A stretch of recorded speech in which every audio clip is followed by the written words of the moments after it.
അപ്പോൾ നമ്മുടെ അകത്തെ മനുഷ്യനും പുറത്തെ മനുഷ്യനും എന്നുള്ള ജ്ഞാനം എല്ലാവർക്കും ഉണ്ടാകണം. ഈ കാലത്ത് അകത്തെ മനുഷ്യനും പുറത്തെ മനുഷ്യനും എന്നുള്ള ജ്ഞാനം ഇല്ലാത്തതിനാൽ ദൈവവചനത്തിൽ നിന്ന് വളരെ തെറ്റിപ്പോകുന്നുണ്ട്. 2 കൊരിന്തി 4:16 വായിച്ചാൽ, ദൂസര കൊരിന്തി 4 का 16, 2 Corinthians chapter 4 verse 16 പുറമേ വായിച്ചാൽ, അതുകൊണ്ട് ഞങ്ങൾ അധൈര്യപ്പെടാതെ ഞങ്ങളുടെ പുറമേയുള്ള മനുഷ്യൻ ക്ഷയിച്ചു പോകുന്നുവെങ്കിലും ഞങ്ങളുടെ അകമേയുള്ളവൻ നാൾക്ക് നാൾ പുതുക്കം പ്രാപിക്കുന്നു. പുറമേ ഉള്ളവൻ ക്ഷയിച്ചു പോകുന്നു എങ്കിലും അകമേയുള്ളവൻ നാൾക്ക് നാൾ പുതുക്കം പ്രാപിക്കുന്നു. സ്തോത്രം. ദൈവമക്കളാകുന്ന നാം എപ്പോഴും ചിന്തിക്കേണ്ടത്, നമ്മുടെ പുറമേയുള്ളവൻ ക്ഷയിച്ചു പോകട്ടെ, അകമേയുള്ളവൻ എന്തു ചെയ്യണം? നാൾക്ക് നാൾ പുതുക്കം പ്രാപിക്കണം. എന്നാൽ ഇന്ന് അനേക പ്രാസംഗികന്മാർ, അനുഗ്രഹത്തെ പ്രസംഗിക്കുന്ന അനേക പ്രാസംഗികന്മാർക്ക് ഈ രഹസ്യം വെളിപ്പെട്ട് കിട്ടിയിട്ടില്ല. അവർ ബൈബിൾ കോളേജ് ഡിഗ്രിയൊക്കെ എടുത്തിട്ടുണ്ട്, എന്നാൽ വചനം അറിഞ്ഞുകൂടാ. അവർക്ക് വചനം അറിയാത്തത് കൊണ്ട് പുറമേ ഉള്ള മനുഷ്യൻ്റെ അനുഗ്രഹത്തിന് വേണ്ടിയാണ് ജനങ്ങളെ ഇളക്കുന്നത്. അങ്ങനെ അവർക്കറിയാം, ജനങ്ങൾക്കെല്ലാം പുറമേയുള്ള ഇവിടെ ഇപ്പോൾ ഭൗതിക അനുഗ്രഹങ്ങളെക്കുറിച്ച് പ്രസംഗിക്കാമെങ്കിൽ ഇവിടെ എങ്ങും സ്ഥലം ഉണ്ടായിരിക്കുകയില്ലായിരുന്നു. അങ്ങ് താഴെ റോഡിൽ വരെ ആളുകളുണ്ടായിരിക്കും. എന്നാൽ അകമേയുള്ള മനുഷ്യനെ കുറിച്ച് പറയുന്നത് കൊണ്ട് അതാർക്കും അത്ര ഇഷ്ടമല്ല. തിരഞ്ഞെടുക്കപ്പെട്ട ചിലർക്കേ ഇഷ്ടമുള്ളൂ. പുറമേയുള്ള മനുഷ്യൻ്റെ അനുഗ്രഹങ്ങളെക്കുറിച്ച് പറഞ്ഞിരുന്നെങ്കിൽ ഇവിടെ എങ്ങും സ്ഥലം കാണുകയില്ലായിരുന്നു. നിങ്ങൾ നേരത്തെ വന്ന് സീറ്റ് പിടിച്ചെങ്കിൽ കിട്ടും, അല്ലെങ്കിൽ റോഡ് മുഴുവനും നിറഞ്ഞിരിക്കും ആളുകൾ. പോലീസ് തന്നെത്താനെ വന്ന് ജനങ്ങളെ കൺട്രോൾ ചെയ്യേണ്ടി വരുമായിരുന്നു. പ്രാസംഗികർക്കും അറിയാം, പുറമേ ഉള്ള മനുഷ്യൻ്റെ അനുഗ്രഹത്തെക്കുറിച്ച് പറഞ്ഞാൽ ധാരാളം ആളുകൾ കൂടും, പൈസയും ധാരാളം കിട്ടും, നല്ല ബഹുമാനവും കിട്ടും. അവരവർ ചെയ്യട്ടെ. എന്നാൽ അവർ വചനം അറിഞ്ഞുകൂടാത്തത് കൊണ്ട് അവർക്ക് ദൈവത്തിൻ്റെ തിരുവചനത്തിനെ കുറിച്ചുള്ള അറിവില്ല. ഡിഗ്രി ഉണ്ടെങ്കിലും ബുദ്ധിയിലുണ്ടെങ്കിലും വചനം അവർക്ക് അറിഞ്ഞുകൂടാ. പരിശുദ്ധാത്മാവിൽ കൂടെ അവർ വചനം ഗ്രഹിച്ചിട്ടില്ല. ദൈവത്തിൻ്റെ വചനത്തിൽ പറയുന്നത് പുറമേയുള്ള മനുഷ്യൻ ക്ഷയിക്കണം, അകമേയുള്ള മനുഷ്യൻ എന്തു ചെയ്യണം? നാൾക്ക് നാൾ ബലം പ്രാപിക്കണം. എല്ലാവരുടെയും ആഗ്രഹം എങ്ങനെയെങ്കിലും അകമേയുള്ള മനുഷ്യൻ ബലം പ്രാപിച്ചാൽ ഇല്ലെങ്കിലും എൻ്റെ ജോലി നല്ലതാകണം, ഞങ്ങളുടെ ബിസിനസ് നല്ലതാകണം, വിവാഹം ഭംഗിയായി നടക്കണം, കുഞ്ഞുങ്ങളുടെ കാര്യം ഭംഗിയായി നടക്കണം. ഇതൊക്കെയാണ് എല്ലാവരുടെയും ചിന്ത. എന്നാൽ രക്ഷിക്കപ്പെട്ട ദൈവമക്കളുടെ ഹൃദയത്തിൽ വരേണ്ടത്, എൻ്റെ അകമേയുള്ള മനുഷ്യൻ എന്താകണം? നാൾക്ക് നാൾ ബലം പ്രാപിക്കണം. പുറമേയുള്ള മനുഷ്യൻ പറഞ്ഞാൽ അകമേയുള്ള മനുഷ്യനൊരു പ്രാവാണ്, പുറമേയുള്ള മനുഷ്യനൊരു പന്നിയാണ്, പിഗ്. രണ്ടിൻ്റെ സ്വഭാവം. അകമേയുള്ള മനുഷ്യൻ എങ്ങനെയാണ്? പ്രാവ്, ലൈക്ക് എ ഡോഗ്. പുറമേയുള്ള മനുഷ്യനോ പന്നിയാണ്. ആഗ്രഹത്തോടെ ഒരു പന്നിയെ പിടിച്ച്, നിങ്ങൾ നല്ലൊരു പന്നിയെ പിടിച്ചിട്ട് നല്ലൊരു ബെഡ്റൂമിൽ അതിനെ നല്ല ഷാമ്പൂ ഒക്കെ ഇട്ട് കുളിപ്പിച്ച് അതിൻ്റെ കഴുത്തേലൊരു റിങ്ങൊക്കെ കെട്ടി, ഒരു നല്ല റിബണൊക്കെ കെട്ടി, പന്നി സാബേ നീ ഇവിടെ കിടന്നു, നിനക്ക് സമയത്തിന് നിനക്ക് ചോറും ഇറച്ചിയും മീനും എല്ലാം കൊണ്ടുതരാം എന്ന് പറഞ്ഞ് എയർ കണ്ടീഷൻ ഓൺ ചെയ്താൽ ബെഡേ കിടത്തി കഴിഞ്ഞിട്ട് നിങ്ങൾ വാതിൽ തുറന്നു കഴിഞ്ഞാൽ പന്നി മഹാരാജ് പോകുന്ന എവിടെയാണെന്നറിയാമോ? എവിടെ ചെളിയുണ്ട് അവിടെ പോകുന്നത്. അതുപോലെ നമ്മുടെ അകത്തെ മനുഷ്യൻ പ്രാവ് പോലെ ഇരിക്കുമ്പോൾ പുറത്തെ മനുഷ്യൻ എങ്ങനെയാണ്? പന്നിയുടെ സ്വഭാവമുള്ളവനാണ്. ആ പന്നിയെ പ്രാവ് കീഴടക്കണം. ആ പന്നിയെ ആര് കീഴടക്കണം? പ്രാവ് കീഴടക്കണം. എങ്കിൽ എത്രമാത്രം ശ്രദ്ധിച്ചെങ്കിൽ മാത്രമേ ആ പന്നി കീഴടങ്ങുകയുള്ളൂ. അങ്ങനെ ആ പന്നിയെ കീഴടക്കി ജീവിക്കുന്നവരാണ് വിശുദ്ധന്മാർ. എന്നാൽ ഇന്ന് അനേകരും യോഗത്തിന് വരുമ്പോൾ പ്രാവിൻ്റെ 2 ചാട്ടം കാണും. തിങ്കളാഴ്ച മുതൽ ശനിയാഴ്ച വരെ പന്നിയുടെ ഇഷ്ടമാണ് മുഴുവനും പന്നിയുടെ ആഗ്രഹങ്ങളെല്ലാം നിവർത്തിച്ച് പിന്നെയും വന്ന് അപ്പോഴത്തേക്ക് ആ പന്നിയുടെ ആഹാരമെല്ലാം അങ്ങോട്ട് കഴിച്ച് ഈ പന്നിയുടെ കൊഴുപ്പും എല്ലാം കൂടെ ഈ പ്രാവിൻ്റെ മേലും അത് കുറച്ച് കൊണ്ടിടും. അപ്പോൾ ഈ പ്രാവിന് പോലും പിന്നെ ചിറക് വിടർത്താൻ കഴിയുകയില്ല, കാരണം മുഴുവനും നെയ്യാണ്. എന്ന് ഈ പന്നിയുടെ ആഹാരമാണല്ലോ, പ്രാവിൻ്റെ ആഹാരം അതല്ല. അപ്പോൾ ഈ പന്നിയുടെ ആഹാരം ഇട്ടുകൊടുത്ത് പ്രാവിൻ്റെ ചിറകും പറക്കുന്ന ചിറകും എന്തായിത്തീർന്നങ്ങ് ഒട്ടിയിരിക്കുക, പ്രാവിനും പറക്കാൻ കഴിയാത്ത നിലയിലായി തീർന്നിരിക്കുക. അങ്ങനെയായിരുന്നു അനേക മനുഷ്യരുടെ അകത്തെ മനുഷ്യൻ. എന്നാൽ ദൈവവചനമാകുന്ന പരിശുദ്ധാത്മാവിൻ്റെ ചൂട് വരുമ്പോൾ ഈ പന്നി ചെറുകെ ഇറങ്ങുമ്പോൾ പ്രാവ് നല്ലപോലെ പറക്കുവാൻ തുടങ്ങും. ഈ വ്യത്യാസം നിങ്ങൾ നല്ലവണ്ണം ഓർക്കണം. നമ്മുടെ അകത്തെ മനുഷ്യനും പുറത്തെ മനുഷ്യനും എന്നുള്ള വ്യത്യാസം, ഈ വ്യത്യാസം മനസ്സിലാക്കിയില്ല എങ്കിൽ ജയജീവിതം ചെയ്യുവാൻ കഴിയുകയില്ല, വിശുദ്ധ ജീവിതം ചെയ്യുവാൻ കഴിയുകയില്ല. നമ്മുടെ അകത്തെ മനുഷ്യൻ പ്രാവ് പോലെ വിശുദ്ധനാണ്, അവന് പാപം ചെയ്യുവാൻ കഴിയുകയില്ല, അവൻ ദൈവത്തിൻ്റെ സ്വരൂപമായിട്ടുള്ളതാണ്. ഈ അകത്തെ മനുഷ്യനെ നമ്മളെ എവിടെയാണ് ഇരുത്തിയിരിക്കുന്നത്? എഫേസ്യ ലേഖനം 2:6-7 വായിച്ചാട്ട്. एफएसी 2:6 और 7 हमको किधर बिठाया गया? हमारा भीतरी मनुष्य कबूतर के समान, बाहरी मनुष्य सुअर के समान है. हाँ, एफएसी 2:6-7. ക്രിസ്തുവേശുവിൽ നമ്മെക്കുറിച്ചുള്ള വാത്സല്യത്തിൽ തൻ്റെ കൃപയുടെ അത്യന്തധനത്തെ വരും കാലങ്ങളിൽ കാണിക്കേണ്ടതിന് ക്രിസ്തുവേശുവിൽ അവനോടുകൂടെ ഉയർത്തെഴുന്നേൽപ്പിച്ച് സ്വർഗത്തിൽ ഇരുത്തുകയും ചെയ്തു. സ്വർഗത്തിൽ ഇരുത്തുകയും ചെയ്തു. സ്വർഗത്തിൽ ഇരുത്തുമെന്നല്ല, സീറ്റഡ് ഇൻ ഹെവൻലി പ്ലേസസ്. ഇപ്പോൾ നമ്മൾ ഇവിടെ പാലായിലുള്ള ഈ ഓഡിറ്റോറിയത്തിലാണ് ഇരിക്കുന്നെങ്കിലും ആത്മാവിൽ നമ്മളെ എവിടെ ആയിത്തിരിക്കുന്നത്? സ്വർഗസ്ഥലങ്ങളിൽ ഇരുത്തിയിരിക്കുകയാണ്. നമ്മുടെ ആത്മീക മനുഷ്യൻ സ്വർഗസ്ഥലങ്ങളിൽ ഇരുത്തപ്പെട്ടവനാണ്.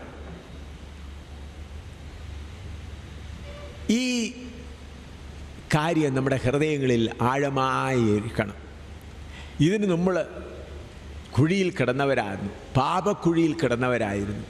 അവരെ പാപക്കുഴിയിൽ കിടന്ന് നമ്മളെ വലിച്ചു കയറ്റി ഇവിടെ ഇപ്പോൾ ആക്കി ഇരുത്തിയിരിക്കുകയാണ്. സ്വർഗസ്ഥലത്ത് ഇരുത്തുകയും ചെയ്യുന്നു. സ്വർഗസ്ഥലത്ത് ഇരുത്തിയിരിക്കുമ്പോൾ നമ്മുടെ ചിന്ത എന്തായിരിക്കണം? കൊലോസിയർ 3:1-2. കൊലോസിയർ 3:1-2. സ്വർഗസ്ഥലത്തിൽ ഇരുത്തിയിരിക്കുകയാണെങ്കിൽ നമ്മുടെ ചിന്ത എന്തായിരിക്കണം? ആകയാൽ നിങ്ങൾ ക്രിസ്തുവിനോടുകൂടെ ഉയർത്തെഴുന്നേറ്റിരിക്കുന്നുവെങ്കിൽ ക്രിസ്തു ദൈവത്തിൻ്റെ വലതുഭാഗത്തിരിക്കുന്നിടമായ ഉയരത്തിലുള്ളത് അന്വേഷിപ്പിൻ, ഭൂമിയിലുള്ളതല്ല ഉയരത്തിലുള്ളത് തന്നെ ചിന്തിപ്പിൻ. സ്വർഗസ്ഥലത്ത് ഇരുത്തിയിരിക്കുന്നതിനാൽ എന്താ ചെയ്യേണ്ടത്? ഉയരത്തിലുള്ളത്. ഇന്നത്തെ പ്രാസംഗികന്മാർ നിങ്ങളെ പ്രസംഗിച്ച് കേൾക്കുന്നത് എന്താണ്? കഴിഞ്ഞ കാലത്ത് നിങ്ങൾ പട്ടിണിയായിരുന്നു, എന്നാൽ ഇനിയും ദൈവം നിങ്ങളൊരു പട്ടിണി മാറ്റാൻ പോവുകയാണ്. നിങ്ങൾ ചെറ്റക്കുടിലായിരുന്നെങ്കിൽ നിങ്ങൾക്ക് 2 മുറി നല്ല കെട്ടിടം തരാൻ പോവുകയാണ്. അതൊക്കെ ഓർത്തു. ഇതെല്ലാം സാധാന്യമാണ്. ഡോക്ടർ യോങ്കിച്ചോ, കൊറിയയിലുള്ള ഡോക്ടർ യോങ്കിച്ചോയ്ക്ക് ഞാൻ കുറച്ച് വർഷങ്ങൾക്ക് മുൻപ് ഒരു 13 പേജുള്ള ഒരു കത്തെഴുതി. ഞാൻ പറഞ്ഞു, ദൈവജനത്തെ നശിപ്പിക്കുവാൻ നിൻ്റെ സാത്താന്യ ഉപദേശം കൊടുത്ത് പ്രാക്കളെ പന്നികളാക്കുന്നതിൻ്റെ ഉത്തരവാദിത്വം നിൻ്റെ മേലാണ്. കാരണം യോങ്കിച്ചോ പറയുന്നത് എന്താണ്? ഭൗതികമായ കാര്യങ്ങളെ സ്വപ്നം കണ്ടിട്ട് പ്രാർത്ഥിച്ചു, അത് കിട്ടുന്നത് വരെ ഗർഭം ധരിച്ചിരിക്കുക. ഇപ്പോൾ ഒരു കാറിന് ഓർമ്മയുണ്ടെങ്കിൽ ഒരു കാറിൻ്റെ സൈസെല്ലാം പറഞ്ഞു കൊടുക്കണം കർത്താവിന്. എന്നിട്ട് എന്തു ചെയ്യുകയാണ്? ദൈവം പിന്നെ തേടുകയാണ് എപ്പോഴാണ് ആ കാറ് കിട്ടുന്നത്.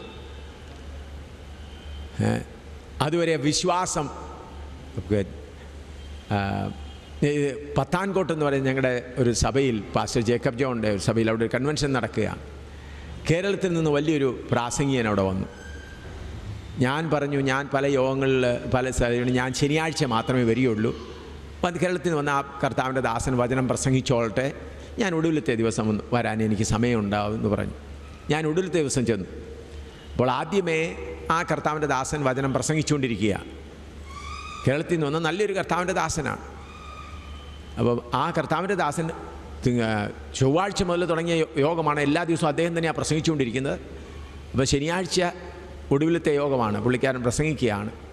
ഞാൻ അവിടെ ഇരിപ്പുണ്ട്, നിങ്ങളുടെ ഭൗതിക പ്രയാസങ്ങളെല്ലാം മാറാൻ ഞാനൊരു കാര്യം പറയാം. എന്നിട്ട് പറഞ്ഞു, നിങ്ങൾക്കിപ്പോൾ 10,000 രൂപ വേണമെന്ന് ആവശ്യമുണ്ടെങ്കിൽ എവിടുന്നെങ്കിലും അതിൻ്റെ ദശാംശമാകുന്ന 1000 രൂപ പാസ്റ്റർ ജേക്കബ് ജോണിൻ്റെ കയ്യിലും കൊടുത്തേക്കണം. എവിടുന്നെങ്കിലും കടമെടുത്ത് എങ്ങനെയെങ്കിലും 1000 രൂപ ജേക്കബ് ജോണിൻ്റെ കയ്യിൽ കൊടുക്കണം. അപ്പോൾ ദൈവം പറയും, ഗബ്രിയേലേ, ദശാംശം വന്നു കഴിഞ്ഞു, എന്നാൽ ശരിയായ തുക എൻ്റെ മകൻ ഏൽപ്പിച്ചു കൊടുക്കണം. അപ്പോൾ ദൂതന്മാർ പെട്ടെന്ന് എവിടുന്നെങ്കിലും വഴിയുണ്ടാക്കി നിൻ്റെ ബാക്കി 9,000 രൂപയും നിൻ്റെ കയ്യിൽ തരും. ഞാനപ്പോൾ ജേക്കബ് ജോണിനോട് പറഞ്ഞു, അദ്ദേഹത്തോട് പറ, ഇങ്ങനെ പ്രസംഗിക്കരുത്, തെറ്റാണ്. അപ്പം ജേക്കബ് ജോൺ പറഞ്ഞു, ഇത്ര വലിയ പ്രാസംഗികനല്ലയോ, എങ്ങനെയാണ് പറയുന്നത്? ഉടനെ ഒന്ന് തീർത്തു. വീണ്ടും ഇത് തന്നെ പറഞ്ഞു. ഉടനെ ഞാൻ സ്റ്റേജിലോട്ട് കയറി ചെന്നിട്ട് മൈക്ക് പിടിച്ചിട്ട് പറഞ്ഞു, പോയി ഇരുന്നോളാൻ പറഞ്ഞു. വലിയ പ്രാസംഗികർ ഈ തരത്തിലുള്ള സുവിശേഷം ഇവിടെ കേൾക്കാനല്ല വന്നത്. ഇവിടെ ഇരിക്കുന്ന വിശ്വാസികൾ അനേകർ കഷ്ടങ്ങൾ സഹിച്ചു, ഉപദ്രവങ്ങൾ സഹിച്ച് യേശുവിൻ്റെ നിമിത്തം അവരുടെ വീട് നഷ്ടപ്പെട്ടു. എന്നിട്ടും അവർ സന്തോഷത്തോടെ പോയിരിക്കുന്നത്. എത്ര നല്ല ജോലിയുള്ളവർ അവരുടെ ജോലി യേശു നിമിത്തം നഷ്ടപ്പെട്ടു, വീടുകൾ നഷ്ടപ്പെട്ടു. എന്തുമാത്രം വില കൊടുത്തവരാണ്. ഞാൻ പറഞ്ഞു, പോയി ഇരുന്നോളാൻ പറഞ്ഞു. നിങ്ങളെ മാനിച്ചുകൊണ്ട് ഈ ആയിരങ്ങളായവരെ ചതിക്കാനൊക്കെയായിരുന്നു. ഒടുവിൽ അത് കഴിഞ്ഞ് ആഹാരത്തിന് ഇല്ല, ഞാൻ ആഹാരം കഴിക്കില്ല, എന്നെ ഇതുവരെ ആരും ഇതുപോലെ ആക്ഷേപിച്ചിട്ടില്ല എന്ന് പറഞ്ഞു പരസ്യമായിട്ട്. ഞാൻ പറഞ്ഞു, വന്നിരിക്കാൻ പറഞ്ഞു. വചനമെടുത്ത് പറഞ്ഞെടുത്തപ്പോൾ പൊട്ടിക്കരയാൻ തുടങ്ങി. പൊട്ടിക്കരയാൻ 1.5 മണിക്കൂർ നല്ലപോലെ വചനമാകുന്ന ചുറ്റിയെടുത്ത് തലക്കടിച്ചപ്പോൾ പൊട്ടിക്കരയാൻ തുടങ്ങി. വലിയ ബൈബിൾ കോളേജ് ഡിഗ്രിയുള്ള വലിയ കർത്താവിൻ്റെ ദാസന്. പിന്നെ 2-3 ദിവസം എൻ്റെ കൂടെ താമസിച്ചിട്ട് പറഞ്ഞു, ഞാൻ വാസ്തവമായി രക്ഷിക്കപ്പെട്ടു പോകുകയാണെന്ന് പറഞ്ഞു. കേരളത്തിലെ വലിയ പ്രാസംഗികനാണ്. രക്ഷിക്കപ്പെട്ടത് ഇവിടെ വന്ന പത്താങ്കോട്ട് വന്നിട്ട്. ഞാൻ പറഞ്ഞത്, വചനം ഗ്രഹിക്കുന്നില്ല. ഭൗതിക കാര്യങ്ങളെക്കുറിച്ച് ഒരുത്തൻ നിങ്ങളെ സ്വർഗസ്ഥലത്ത് ഇരുത്തെങ്കിൽ നിങ്ങളുടെ ചിന്ത എന്തായിരിക്കണം? ക്രിസ്തുവിനോട് ഉയർത്തുന്നിട്ടിരിക്കുന്നുവെങ്കിൽ ഉയരത്തിലുള്ളത് തന്നെ അന്വേഷിപ്പി. അപ്പോൾ നമ്മുടെ ജഡം പന്നി പറയും, എന്താ വേണ്ടിയത്? ഉയരത്തിലൊന്നുമല്ല, നമുക്ക് താഴെയുള്ള ഈ ചെളി മതി എന്ന് പറയും. ആ പന്നിയെ ക്രൂശിച്ച് വയ്ക്കാൻ പഠിക്കണം. അതാണ് ജയം. ഗലാത്യർ 5:17 വായിച്ചാൽ. ഗലാത്യർ 5:17.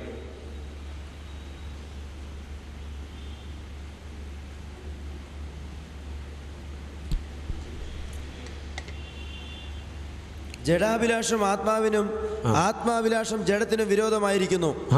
നിങ്ങൾ ഇച്ഛിക്കുന്നത് ചെയ്യാത്തവണ്ണം അവ തമ്മിൽ പ്രതികൂലമല്ലോ. അതുകൊണ്ട് എന്ത് ചെയ്യണം? 24-ാം വാക്യം വായിച്ചാൽ. ക്രിസ്തുയേശുവിനുള്ളവർ ജഡത്തെ അതിന്റെ രാഗമോഹങ്ങളോടുകൂടെ ക്രൂശിച്ചിരിക്കുന്നു. നിങ്ങളുടെ പന്നിയാകുന്ന ജഡത്തെ എന്ത് ചെയ്യണം? അതിൻ്റെ രാഗമോഹങ്ങളോടുകൂടെ ക്രൂശിക്കണം. ചിലർ ആത്മീയമായി മുൻപോട്ട് വരും, പന്നിയെ അങ്ങ് ഫ്രീ ആയിട്ട് വിട്ടിരിക്കുക. എന്തോ വേണേ ആഗ്രഹിച്ചോ, എന്തോ വേണേ ചോദിച്ചോ കൊടുക്കും. പന്നിക്ക് ഇഷ്ടമുള്ളതെല്ലാം കൊടുക്കും. പിന്നെ വന്ന് ആത്മാവിൽ ബലപ്പെടുന്നില്ല. കാരണം എന്താണ്?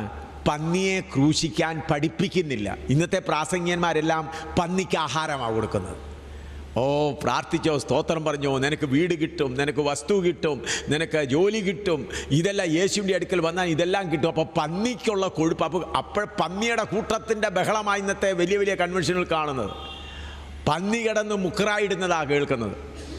ആൾക്കൂട്ടം വളരെ വലുതാണ്. അതിൽ 1-2 പ്രാക്കൾ അവിടെ ഉണ്ടെങ്കിൽ അവർ വളരെ വിഷമിച്ച് കഴിയുകയാണ്. ഞാനിത് പറയുമ്പോൾ നിങ്ങൾക്ക് പ്രയാസം തോന്നും. എന്നാൽ നിങ്ങൾ ആത്മാവിൽ നിഷ്പക്ഷമായി ചിന്തിച്ചാൽ നിങ്ങൾക്ക് മനസ്സിലാവും. കേരളത്തിൽ പ്രാക്കളുടെ കൂട്ടം ധാരാളം ഉണ്ടായിരുന്നു. എന്നാൽ പ്രാക്കളുടെ കൂട്ടം കുറഞ്ഞ് ഇന്ന് പന്നിയുടെ കൂട്ടം വർദ്ധിച്ചുകൊണ്ടിരിക്കുകയാണ്. പന്നിയാണ് ഉണ്ടാകുന്നത്. സ്വർഗസ്ഥലത്തിൽ ഇരുത്തിരിക്കുകയാണെങ്കിൽ